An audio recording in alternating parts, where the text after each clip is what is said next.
स्वागत है। बात कर रहे हैं किसका आयुष्मान। भारत सरकार की तरफ से आयुष्मान कार्ड बनाए गए थे। मध्य प्रदेश में भी काफी लोगों के आयुष्मान कार्ड बने, लेकिन कोरोना के बीच में कई लोग कोविड के शिकार हुए। बाद में मुख्यमंत्री शिवराज सिंह चौहान ने बड़ा फैसला किया और यह कहा कि आयुष्मान कार्ड धारकों को निजी अस्पतालों में भी उपचार मिलेगा। उपचार शुरू भी हो गया, लेकिन उपचार के बाद से कई तरह के सवाल भी खड़े हो रहे हैं कि किसको उपचार मिल रहा है, किसका आयुष्मान हो रहा है, किसको आयुष्मान कार्ड का लाभ मिल रहा है। एक कई तरह की खबरें इस समय मध्य प्रदेश से आ रही है। मुख्यमंत्री शिवराज सिंह चौहान साफ कर चुके हैं कि कार्रवाई करना होगा और जिसको जो पात्रता रखता है उसको उसका लाभ मिलना ही चाहिए। चिरायु का मसला आपको याद होगा, जहां काफी मामला गरमाया, उसके बाद उनको नोटिस भी जारी किए गए और आज तो वहां विरोध के स्वर भी देखने को मिले। इस विरोध के स्वर में दोनों चीजें नजर आती। कई बार मौका मिलता है तो कई लोग चले जाते हैं अपना सिस्टम संभालने के लिए और ऐसी चीजें नजर आती तो वहां कुछ लोग, एक कमेटी के लोग पहुंचे, उन्होंने विरोध किया और उन्होंने कहा कि निजी अस्पताल में जो सरकार की मंशा है उसके अनुरूप काम नहीं हो रहा है। आप सुनिएगा, हम सुनाते हैं कि आखिर हुआ क्या। लेकिन जैसे ये मसला चिरायु का सामने आया था, उसके बाद संबंधित व्यक्ति के परिजन ने खुद ज्योतिरादित्य सिंधिया से भी बात की थी। उन्होंने भी इस पूरे मामले को गंभीरता से लिया और केंद्र सरकार से भी इसकी बात की। बाद में नोटिस जारी किया गया। लेकिन बात अकेले मध्य प्रदेश की चिरायु की नहीं है, कई जगह से ऐसी खबरें आ रही। आखिर कहां गड़बड़ हो रही, किसका आयुष्मान, जरा सुन लेते हैं क्या कहना है लोगों का।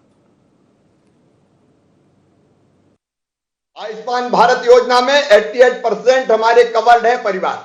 उसका पैकेज अस्पतालों ने बताया कि उस पर इलाज में कठिनाई नहीं हो सकता, तो मैं बढ़ा रहा हूं। वो राज्य सरकार बहन करेगी, उसको मैं तर्कसंगत बना रहा हूं और बाकी भी निजी अस्पतालों से अनुबंध करके मैं गरीब और आम इंसान का इलाज निःशुल्क करवाना सुनिश्चित करूंगा। कोविड के इस दौर में नहीं है आम आदमी के पास इतना पैसा कि वो अपना इलाज करा सके। कहां से पैसे लाएंगे लोग? जो पैसा लगेगा सरकार अपने खजाने से भरेगी। मैंने कल मेरी दादी को चिरायु मेडिकल कॉलेज में भर्ती कराया। वहाँ मैनेजमेंट से बात करी कि आयुष्मान कार्ड यहाँ एक्सेप्टेबल है या नहीं, तो उन्हें मना कर दिया।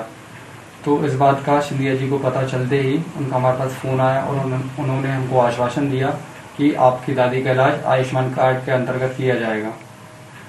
मैंने ज़रूरी दस्तावेज श्री कृष्णा खवरे जी के माध्यम से सिंधिया जी और उनको भेज दिए हैं और उन्हें आश्वासन दिया है कि वो जल्दी से जल्दी इस पर कार्रवाई करेंगे।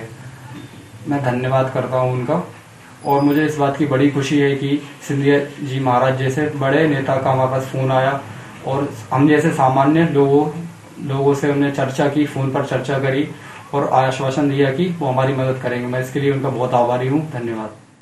चलिए, तो ये परिजन था जो कह रहा था कि मुझे आयुष्मान कार्ड के तहत उपचार मिलना चाहिए था, लेकिन उन्होंने बात कर ली सिंधिया जी से। सिंधिया जी तक ये बात पहुंची तो उन्होंने खुद आगे बढ़कर फोन लगाया इस परिजन को, इस बच्चे को, और पूछा और उन्होंने कहा कि इसका लाभ मिलेगा।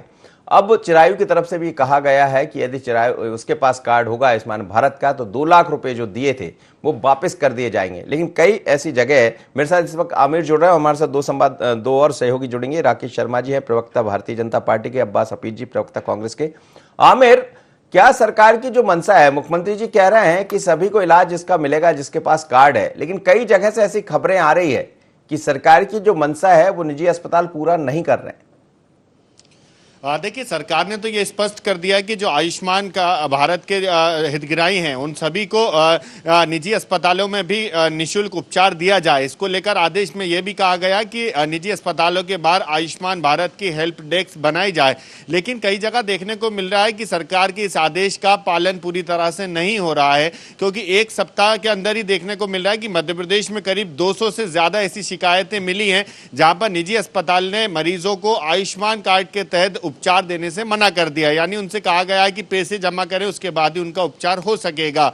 इसके लिए सरकार ने एक टोल फ्री नंबर भी जारी किया जिसमें 181 यानी सीएम हेल्पलाइन पर भी शिकायत की जा सकती है, 1075 पर भी इसकी शिकायत की जा सकती है। इसके अलावा अन्य एक टीम भी गठित की गई जिसपे शिकायत की जा सकती है, निजी अस्पताल मनमानी ना करे। लेकिन कई जगह देखने को मिल रहा है कि सरकार के इस आदेश का निजी अस्पताल सीधे तौर पर उल्लंघन कर रहे हैं और मरीजों को उपचार देने से मना कर कर रहे हैं आयुष्मान कार्ड के तहत, क्योंकि सरकार ने पहले भी कहा था कि अगर एक परिवार में किसी एक व्यक्ति के पास भी आयुष्मान कार्ड है तो उसको पात्र माना जाए, क्योंकि एक व्यक्ति पात्र है तो सभी पात्र है, इसलिए उनका उपचार निजी अस्पतालों में निःशुल्क होना चाहिए। हाल ही में हमने चिरायु अस्पताल का मामला देखा था, जहां पर अस्पताल के मैनेजमेंट ने साफ तौर से कहा कि हम जो है आयुष्मान कार्ड धारकों को अस्पताल में उपचार नहीं कर रहे हैं। ऐसी तमाम बातें सामने आई थी। हाल ही में दूसरा मामला भी चिरायु अस्पताल में सामने आया था, जहां पर जो उसकी दादी को अस्पताल में भर्ती कराना था, लेकिन उसके आयुष्मान कार्ड होने के बाद भी 2 लाख रुपए अस्पताल में जमा करवा लिए। हालांकि ये मामला ज्योतिरादित्य सिंधिया ने भी इस मामले में चर्चा की उनसे, और ये कहा गया कि अब 2 लाख रुपए अस्पताल प्रबंधन वापस करें। लेकिन सवाल मेरे साथ जुड़े राकेश शर्मा इस वक्त जुड़े हैं, प्रवक्ता, और अब्बास जी। राकेश शर्मा जी, सरकार की मंशा अच्छी है, लेकिन पहले ही ऐसा लग रहा था कि कहीं ऐसा ना हो कि आयुष्मान भारत कार्ड तो होगा पर उपचार निजी अस्पताल देने में आनाकानी करेंगे, और वो चीजें सामने भी आ रही। मनोज जी, पिछले कुछ दिनों में 2 ऐसी घटनाएं सरकार के सामने आई जिसमें आयुष्मान कार्ड के जो बेनिफिशियरी हैं, जिनको फायदा मिलना चाहिए, उनके साथ अस्पताल द्वारा इस तरह का व्यवहार किया गया। तुरंत सरकार ने इसको संज्ञान में लिया है। मनोज जी, आप देखें कि चिरायु अस्पताल को तुरंत नोटिस जारी किया गया है। साथ ही साथ जिस व्यक्ति से पैसे लिए थे चिरायु अस्पताल, उसको कहा गया है कि तुरंत वो पैसे उनके वापस किए जाएं और आयुष्मान योजना के तहत उनको लाभ पहुंचाया जाए। मनोज जी, आप देखें कि पिछले कुछ दिनों में लगातार इस तरह के मामले सरकार के सामने आए कि अस्पतालों द्वारा अधिक बिलिंग कर दी गई, मेडिकल का जो बिल था उसको बढ़ा के लिया गया। तो ऐसा पूरे मध्य प्रदेश में 41,856 रुपए जो जिन लोगों से ज्यादा ले लिए गए थे उनके वो पैसे वापस करवाए गए। साथ ही साथ 5 सीनियर अधिकारियों की एक कमेटी बनाई गई है कि अधिकारियों के सामने इस तरह के मामले जो आ रहे हैं उसकी वो 5 अधिकारी जो सीनियर हैं उनको जो बनाया गया है वो लगातार इसकी जांच करेंगे और अस्पताल के खिलाफ सख्त कार्रवाई करेंगे।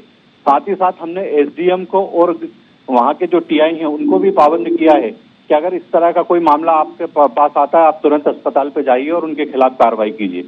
आपने देखा कि नकली रेमडेसिविर मामले में भी लगातार हम कार्रवाई कर रहे हैं। कई अस्पतालों के लाइसेंस रद्द किए। जो कमेटी इन पर ध्यान रखने के लिए बनाई गई थी राकेश जी, अभी तक उन्होंने कुछ दिया? क्योंकि होता यही है कि कमेटियां बन जाती है लेकिन कार्रवाई तो होती नहीं, फिर वो फाइलों में उलझ जाती है। देखिए, अगर कार्रवाई नहीं होती तो जो 41,856 रुपए जो मरीजों के परिजनों को वापस कराए गए, ये पैसे वापस नहीं होते। उसके बाद कम से कम ऐसे 18 अस्पताल हैं जिनके लाइसेंस हमने मध्य प्रदेश में रद्द किए हैं और उनके मालिकों को गिरफ्तार करके जेल पहुंचाया गया है। कईयों के खिलाफ रासुका की कार्रवाई की गई है, कईयों के खिलाफ अन्य कार्रवाई की गई है। बार बार ये जो देखने में मामले आ रहे हैं, सरकार इस मामले में सख्त है। माननीय मुख्यमंत्री ने भी इस मामले में संज्ञान में लिया।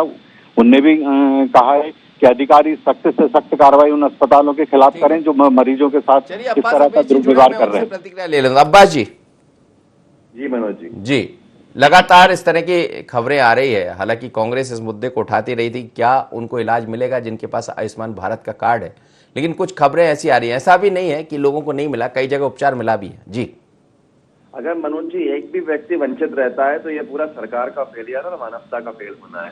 जब ये ऐलान किया था मुख्यमंत्री शिवराज सिंह चौहान जी ने, तो मैं आपके ही चैनल की पर डिबेट में बैठा था और जब मैंने ये बात कही थी कि कथनी और करनी का अंतर आने वाले समय में समझ में आ जाएगा, आपको देखने को बहुत सारी चीजें मिलेंगी, तो आलोचना ये मैंने झेली थी उस वक्त। लेकिन आज वही चीजें सच हुई हैं और वो चीज सामने दिख रही है। देखिए, शिवराज जी का क्या है, वो घोषणाएं करने में पीछे नहीं हटते और उनकी घोषणाएं पूरी कभी होती नहीं है। अगर आप देखें तो सही तौर के ऊपर से सरकार को भंग हो जाना चाहिए। सरकार अपना नैतिक अधिकारी खो चुकी है। जहां मध्य प्रदेश की जनता के साथ इस तरह की नाइंसाफी होती है, उनके 2-3 वीडियोस वायरल होने का मतलब है कि हजारों ऐसे प्रकरण हैं जो संज्ञान में आ ही नहीं पाए हैं, जिनके ऊपर ज्यादतियां की गई हैं। मध्य प्रदेश की जनता के अपनी संपत्ति बेच दे, अब मध्य प्रदेश की जनता के अपने आप को गिरवी रख दे अब इलाज कराने के लिए। अगर एक परिवार में 4 लोग संक्रमित हो गए हैं तो मतलब यह है कि उसका घर बिकने की नौबत आ जाएगी अगर मध्यम वर्गीय परिवार से और फ्लैट में रहता है तो। ये हालत है आज मध्य प्रदेश की। राकेश जी बड़े गर्व से कह रहे हैं कि उन्होंने कुछ अस्पतालों के लाइसेंस जो है रद्द कर दिए हैं। हजारों अस्पतालों की मनमानी के अंदर कुछ अस्पतालों के 2, 4, 6 अस्पतालों के लाइसेंस रद्द होने का मतलब साफ है कि आप लीरापोती में लगे हुए हैं कोई मतलब नहीं है। ज्योतिरादित्य सिंधिया जी को बना देना चाहिए, जो कोविड ट्रीटमेंट मंत्री है, उनके कहने के ऊपर अस्पतालों के अंदर भर्ती हो पा रहे हैं लोग, नहीं तो अस्पतालों के अंदर भर्ती हो ही नहीं पा रहे हैं लोग। तो ये बड़े गर्व की बात है कि सिंधिया जी ने 2 लोगों को भर्ती करा दिया। वाह, ये तो बड़ी मतलब जबरदस्त चीज हो गई है मध्य प्रदेश के अंदर। ऐसे बचाएंगे मध्य प्रदेश को? ऐसे मध्य प्रदेश के लोगों को तो आप कमजोर कर देंगे आर्थिक तौर पर और स्वास्थ्य तौर पर भी। चलिए, बहुत बहुत धन्यवाद आप सभी मेहमानों को मेरे साथ जुड़े थे। खैर, मसला बड़ा है और चर्चा का विषय लंबा होना चाहिए इस पर, क्योंकि आयुष्मान कार्ड को लेकर सरकार की मंशा साफ है कि आयुष्मान भारत कार्ड जिसके पास भी है उसको उपचार मिले, लेकिन कई जगह से करीब 200 ऐसी शिकायतें सामने आई। इसका मतलब ये है कि सरकार की मंशा भले हो, लेकिन पलीता लगाने वाले पलीता लगा रहे हैं। आने वाले दिनों में क्या इस कार्ड धारकों को इलाज मिल पाएगा? अभी तो ये तैयारी है। मुख्यमंत्री ने साफ कहा है कि किसी को नहीं बख्शा जाएगा। एक बाकायदा टीम भी तैयार की गई है जहां निजी अस्पतालों में इस तरह की मनमानी होती है, उसकी रिपोर्ट कब आएगी, कैसे आएगी, इस पर नजर रहेगी। पर किसका आयुष्मान? यही बड़ा सवाल है। मुझे दीजिए इजाजत, बने रहिए आई न्यूज़ 24।